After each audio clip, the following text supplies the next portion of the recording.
I was absolutely amazed after we fired 20 employees. What happened next?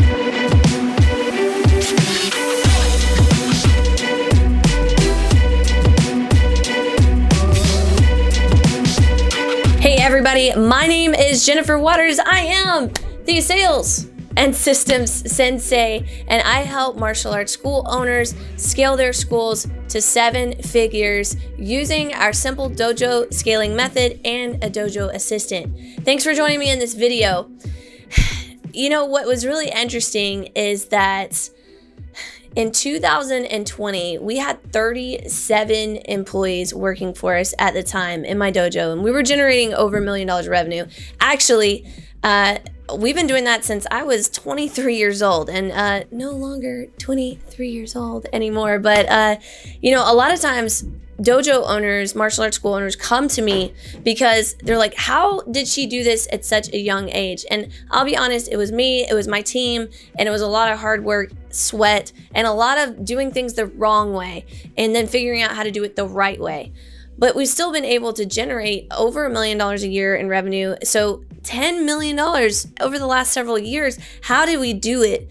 You know, it's road bumps like this, where you're in a situation where your staff is ballooning because you feel like this is something that is urgent and you need to take care of the students. They're just streaming in the doors. And so you're just hiring people like crazy. There's 3 lessons that I learned that I want to share with you. Maybe you're not at a point where your dojo is at 7 figures a year, and that's fine. I work with school owners just like this. And so this video is designed to help you not make the same mistakes. And some people are still stuck in a mistake that they highly regret. And you know what?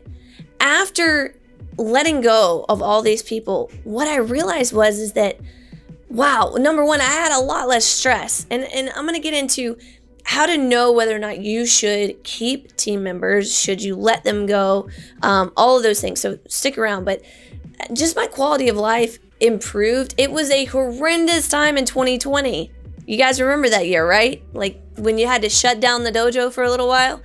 It was a horrendous time, but it was also a great time of learning. And to be honest, and I say this with all integrity, I am so grateful for the lessons of 2020. So how do you avoid getting into this issue where you've got too many people working for you? Or, you know, even knowing if you have too many people working for you, because it seems like, you know, there should be some ratio or some method to how many number of students are on the mat versus number of instructors versus number of employees. And it just frustrates me so much when I hear experts in the industry say that there is a hard for sure formula, and if you have 100 students, you have 1 employee. You have 200 students, you have 2. Where did they come up with this stuff?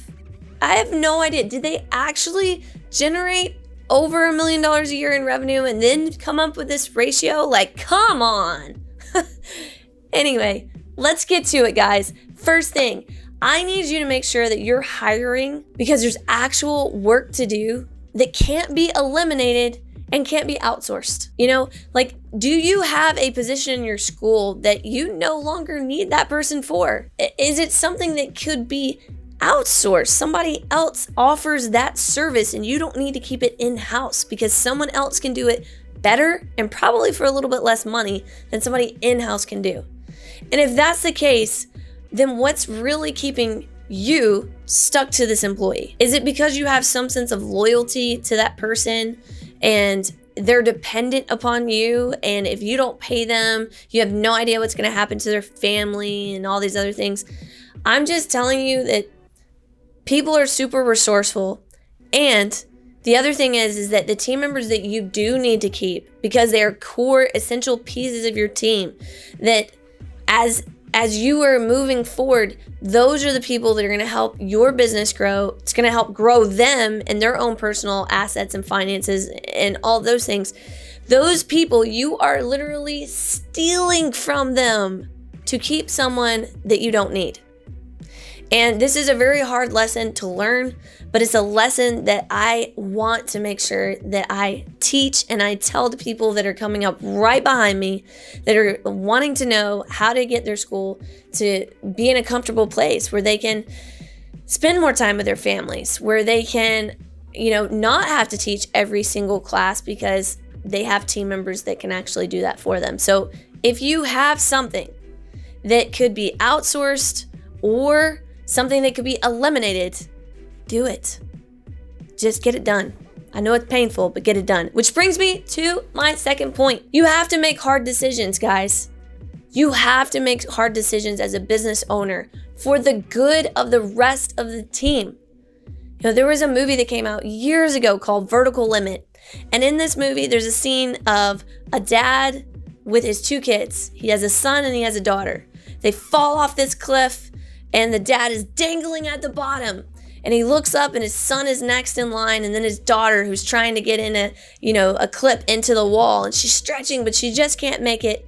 And the other clip is like starting to fall loose. Well, he looks up at his son and he says, "Cut the rope." And the son is like very confused. But look at this example. The dad is there and he knows that if he doesn't cut the rope, that the likelihood that all three of them are going to die is very high. So instead he says, cut the rope. He sacrifices himself at the expense of his son, who has to deal with the trauma of basically cutting the rope and killing his father in order to save himself and his sister. With all that being said, the call was the right call to make. He should have cut the rope because it was the right thing to do, even though it was the hard thing to do. And I see so many martial arts school owners, myself included in previous years, get caught up in their emotions. And when they get caught up in their emotions, that is what leads them to destruction. And that is why so many martial arts school owners have shut their doors over the years, is because they have only allowed their emotions, whether they were good, bad, or ugly, to determine the direction of their business.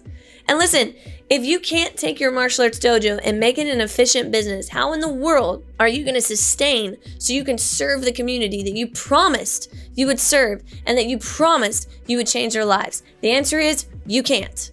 So if you want to be able to survive and move forward, you need to take an honest look at yourself, and you need to take an honest look at your business and make the right decisions, because they're the right decisions, even if they're hard. The last thing, guys, I know this is a tough video, but hang around for me, because I want to give you one of the most profound things that you can do to ensure that this never happens again, because it hurt. It sucked.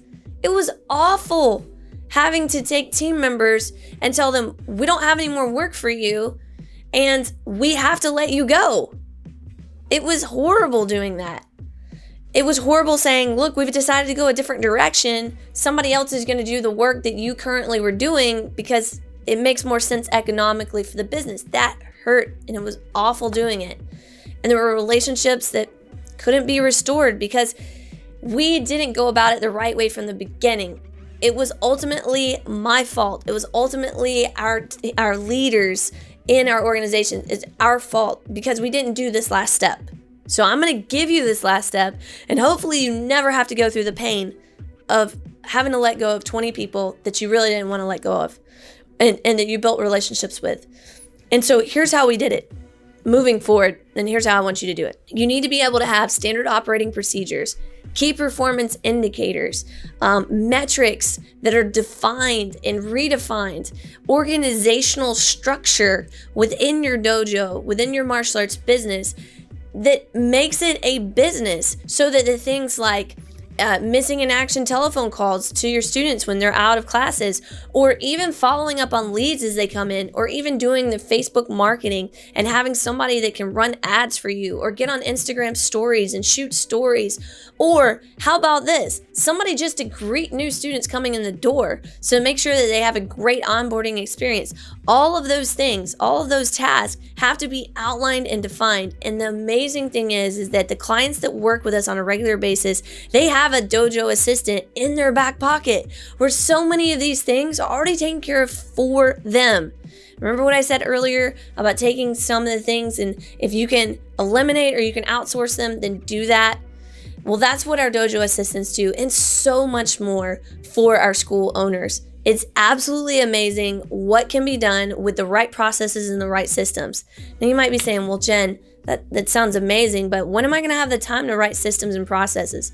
And that's another beautiful thing, is that the clients that I work with on a regular basis, I let them steal my SOPs. So they don't have to create, 7-figure dojo SOPs themselves and reinvent the wheel. Like, we literally take the SOPs, we give it to them, we install it, and it runs pretty much on autopilot from the get. So listen, the next video I'm dropping in a couple of days are about the 3 most important hires that you have to make inside of your dojo in order to see it just skyrocket. So you don't want to miss that. Subscribe to my channel so that you'll get notified.